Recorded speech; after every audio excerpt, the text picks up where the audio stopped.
পাপ কামাইছি, এগুলো সব কিছু মুছে ধুয়ে আমি সুন্দরভাবে মরতে চাই।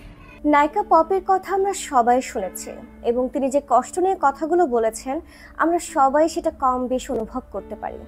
একটা ফ্যামিলিতে আপনি যতক্ষণ পর্যন্ত দিতে পারবেন ততক্ষণ পর্যন্ত আপনি সবচাইতে ভালো।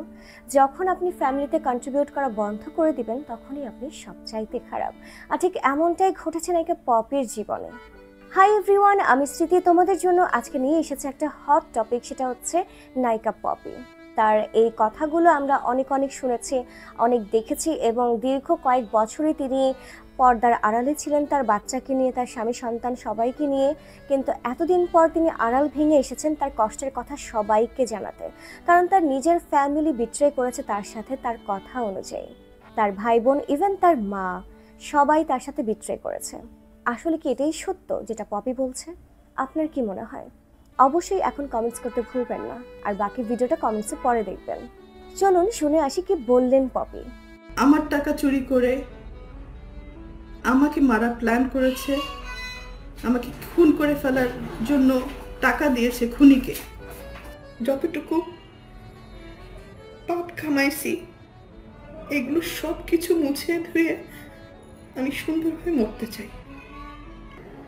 দীর্ঘ 28 বছর চলচ্চিত্রে কাজ করেছি, অনেক সুনামের সাথে, সম্মানের সাথে। কোটি কোটি দর্শকদের ভালোবাসা পেয়েছি, ইন্ডাস্ট্রির মানুষের ভালোবাসা পেয়েছি।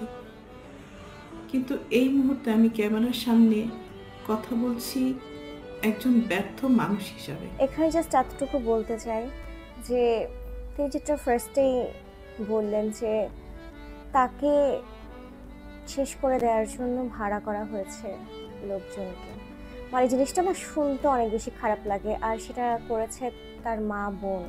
তো আমি একটা পোস্টে পড়েছিলাম, আমি আসলে সত্যিটা জানি না, তো সেখানে বলা হয়েছিল যে পপি নাকি সৎ মেয়ে। তো আমি আসলে পুরোটা জানি না যেটা আসলে ট্রু নাকি ফলস। তো যাই হোক, সৎ মেয়ে হোক বা যেটাই হোক না কেন, বা আপন মেয়েও যদি হয়ে থাকে তাহলে এমনটা করার প্রশ্নই আসে না। আর দীর্ঘ 28টা বছর তিনি ইন্ডাস্ট্রিতে কাজ করেছেন, তিনি অনেক ইনকাম করেছেন। সেই ইনকামের টাকাগুলো আসলে কোথায়? অবশ্যই তিনি ফ্যামিলিকে দিয়েছেন তার কথা অনুযায়ী, তার সব কিছু অনুযায়ী। কিন্তু এই 28 বছর পর কেন তাকে এমন অবস্থায় ক্যামেরার সামনে আবার আসতে হলো? কেন তার ফ্যামিলির এই প্রাইভেট কথাগুলো তার পাবলিকলি বলতে হলো? চলুন বাকিটুকু দেখি। ব্যর্থ মানুষ বলছে এই কারণে, সবার মন জয় করতে পারলেও দীর্ঘ 28 বছর আমি যাদের জন্য কাজ করেছি, যাদেরকে এই হাতে লালন পালন করেছি, তাদের কাছে আমি অযোগ্য একজন মানুষ। তাদের মন মতো চলতে পারিনি, তাদের মনের মতো করে নিয়ন্ত্রিত হতে পারিনি। হয়েছি, একসময় হয়েছি, কিন্তু এখন হতে পারি না।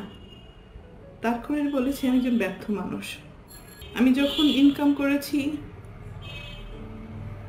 দু হাতে দিতে পেরেছি, লুটাতে পেরেছি, তখন আমি আমার পরিবারের কাছে অনেক প্রিয় একজন মানুষ ছিলাম।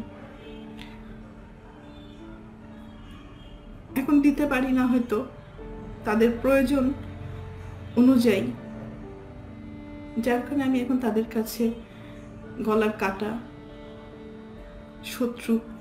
তিনি এখানে যে কথাটা বললেন যে তার এত বছরের ইনকাম তিনি দুহাত ভরে তার ফ্যামিলিকে দিয়েছেন, ইভেন তিনি এটাও বলেছেন তার নানি বাড়ি, তার দাদি বাড়ি, মানে সব ফ্যামিলিকে তিনি হেল্প করেছেন। কারণ সে বলেছে যে আমি একা ভালো খাবো, আমি সবাইকে নিয়েই ভালো খাই না। আর এখন তিনি এসেছেন যে আমার এই বয়সে এসে, এই 28 বছরের দীর্ঘ ক্যারিয়ার শেষে আমি এখন চাই একটা ভালো পরিবেশে থাকতে, একটা ভালো জায়গায় থাকতে, একটু ভালো খেয়ে বেঁচে থাকতে।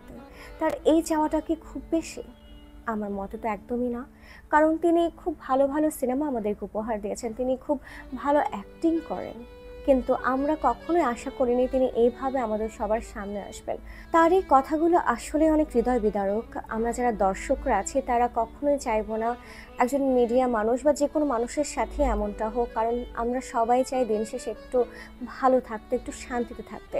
আর নায়িকা পপি ঠিক এমনটাই চেয়েছেন, কিন্তু তার ফ্যামিলির কাছ থেকে তিনি এত বড় ধোঁকাটা পাবেন হয়তোবা এটা তিনি জানেন না। আমি আদৌ জানি না যে কে সত্যি বলছে, তার মা সত্যি বলছে নাকি নায়িকা পপি সত্যি বলছে।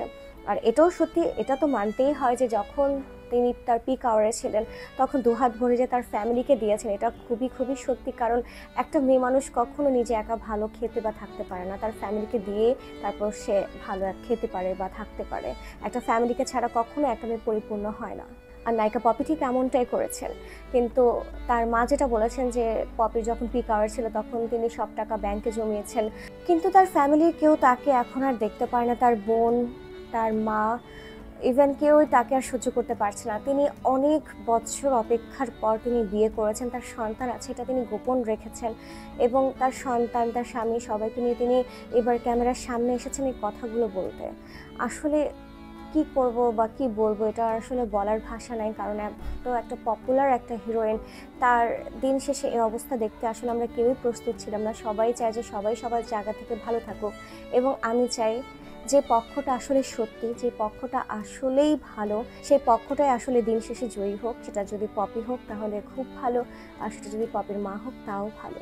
কিন্তু যে সত্যি কথা বলছে, আমার যতটুকু মনে হচ্ছে নায়িকা পপি সত্যি কথা বলছে। কারণ তার চোখের ভাষা, তার কান্না, তার বলার ভঙ্গি, তার কাহিনী সব কিছু মিলিয়ে আমার কাছে মনে হচ্ছে এটা অবশ্যই। বাকিটুকু আসলে আমি জানি না, কিন্তু আমি আশা করব এই ঘটনা খুব সুন্দর একটা সমাধান হবে, খুব ভালো হবে এবং তারা ফ্যামিলি সহ একসাথে থাকতে পারবেন আগের মতো। তো ডিয়ার ভিউয়ার্স, আপনার কি মনে হয় নায়িকা পপি কি সত্যি বলছে নাকি তার মা সত্যি বলছে? অবশ্যই আপনার মন্তব্যটি কমেন্টস করে জানাবেন, আর ভিডিওটি শেয়ার করতে একদমই ভুলবেন না। আমি স্মৃতি বিদায় নিচ্ছি এখন, দেখা হবে নেক্সট কোনো ভিডিওতে।